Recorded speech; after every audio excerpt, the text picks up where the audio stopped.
nakakasawsaw na naman sila dyan, basta DPWH. Well, alam mo naman na dapat natin itindihan din si Yusek Claire Castro dahil siyempre kailangan niya depensahan din yung administrasyon.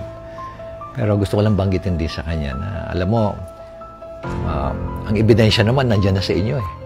No? Nandyan din sa social media ang mga ebidensya. Unang-una, yung AKAP na lang. If you remember, nung last year, biglang nagkaroon ng AKAP na walang guidelines. Pero ito yung na-distribute. At ang sinong nakinabang dito, mga congressman, na pinalabas pa nila na kakala mo sa kanila.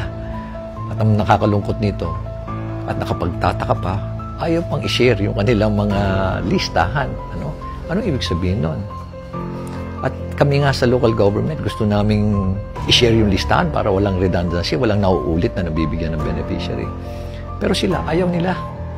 At talagang puspusan nun, lalo-lalo na nung December, grabe yun, bigayan nun, na pati yung ibang mga mayor sa ibang lugar talagang binabanggit sa akin na talagang bumabaha ng pera at ayuda.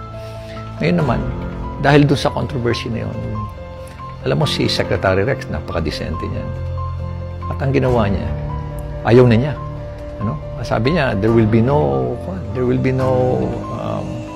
AKAP for 2025 budget for DSWD. But pati siya mismo, he was surprised na after the BICAM, nagkaroon ng AKAP. Hindi naman niya ni-request yan sa NEP. It's the President's budget. Kaya nagtataka lahat, biglang nagkaroon ng AKAP. Para kanino yung AKAP? Ngayon, tingnan mo, kung sinong gumagawa ngayon ng mga text messages na na-approvean na yung guidelines ng AKAP, ipapadala na namin dyan. Doon sa loob ng Congress. Makikita mo pa doon Good day, Kong, nakalagay pa doon So, ibig sabihin, sila na naman.